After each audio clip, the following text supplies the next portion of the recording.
Good morning mga pamangkin. Isang mapagpalang araw sa ating lahat. Panibagong araw, panibagong pag-asa. So grabe eh. Hindi na talaga makapagpagupit. Puti na aking buhok. Mag-iisang buwan na ngayon simula nang nag-umpisa yung kanilang war. Halos buong mundo na apektado. Kailan kaya matatapos to? Kain muna tayo ng pansit. Ayan o. Kape, tinapay, pansit, amagahan. Kailangan nating magtipid. Talagang pahirap ng pahirap. Wala naman kaming mga project ngayon. Hindi makasama sa mga project. Kasi bigla-bigla na lang nag-alert. Siyempre, nakakagulat din naman. Kahit nga nasa safe na lugar tayo, pagka naka-receive ka ng alert, nakakagulat din. So tara, magahan muna tayo. Pansit tsaka tinapay.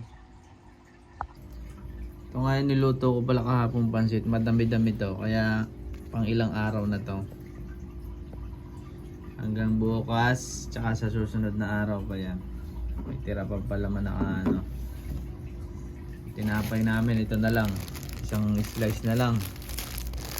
Paano kaya to?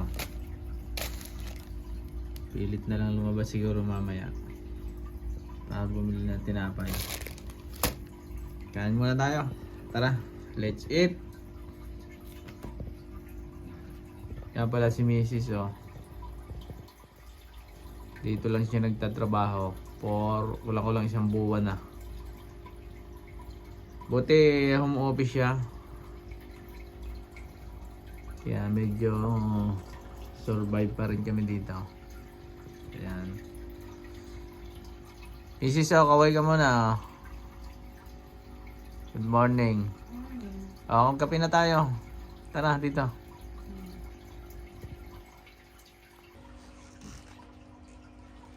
Kaya tayo. Teka. Kaya tayo, mga pamangling ko dyan.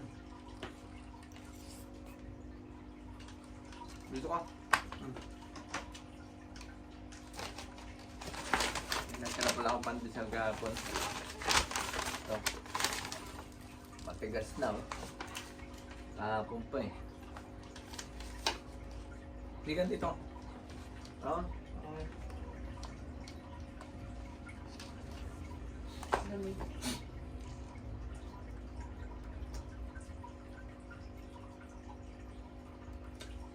So, pandesal at saka ano na.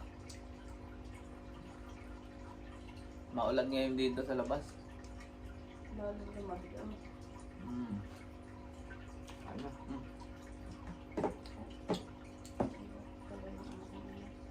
Ano yun? Mouse mo? Hindi ako na.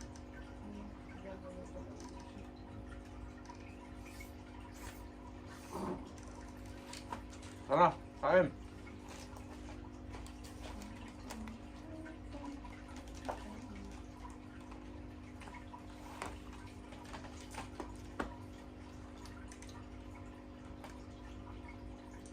Kailan kaya matatapos para magbalik normal na lahat?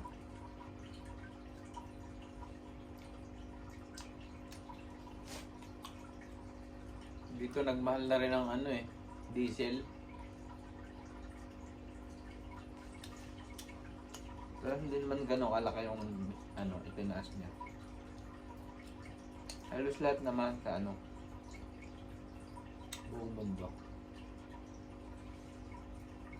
Taas na.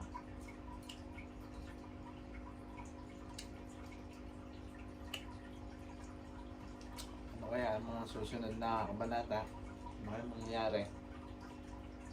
Sana matapos na.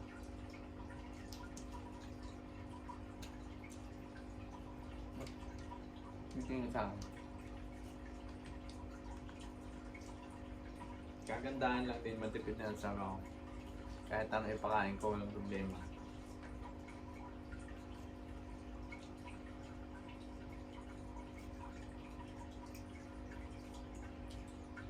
Kahit ulit-ulit ang pagkain, hindi na Hindi namimilian.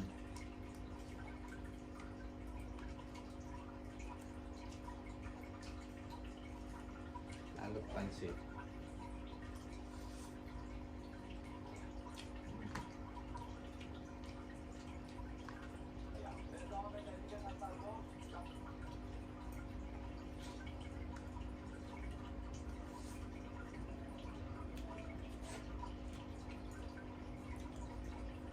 Nag-start to dati February tanda ko February 28. Ngayon na, March 25, 24. Lapit na mag-isang buwan.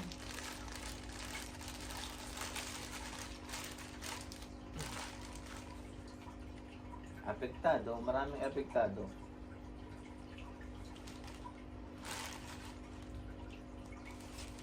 Lalong-lalo na yung mga nagtatrabaho sa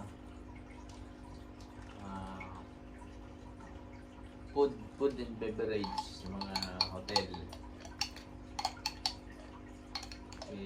Kakaunti yung mga tourist.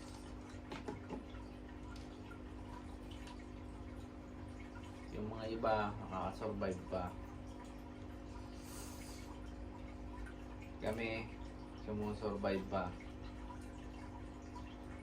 sa awa ng itaas.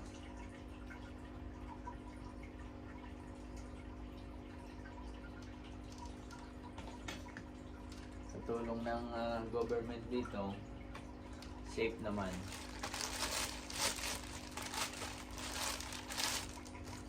Tuloy lang ang buhay sana.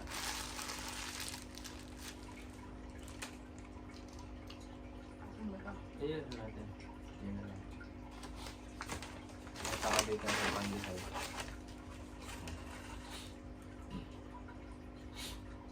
Hindi lang naman sa Middle East yung apektado. Halos lahat na.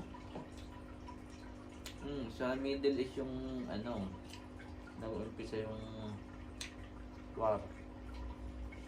Pero ngayon, apektado na lahat buong mundo.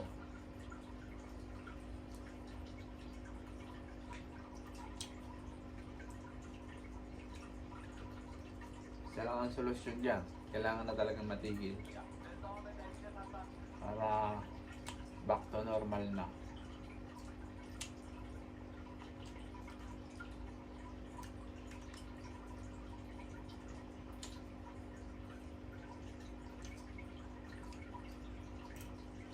Hindi na masyadong makapaglalabas eh. Hindi katulad na dati. For safety na rin lang, kaya sumusunod. Meron din naman sa labas.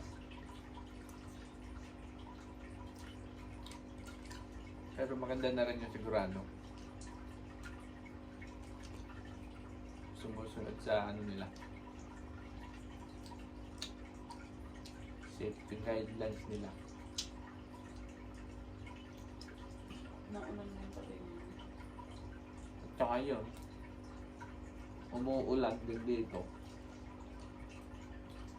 Simula nung linggo. Alam sa weather forecast yan din kung uulan. Hanggang next week pa nga eh. Next week, 2 linggo siguro papatakan na. Ayun o. Hanggang next week.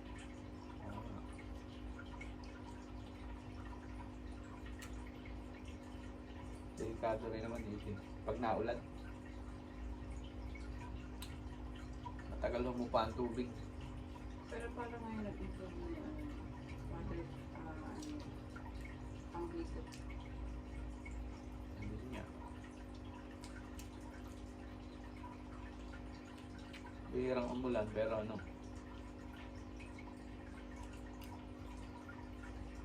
tagal mainga.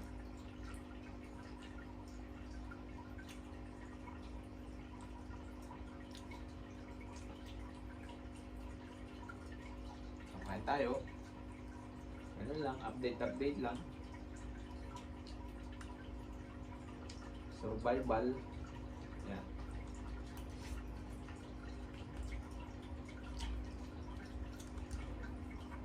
Yun lang, update lang ako. Maraming salamat. World peace. Bye.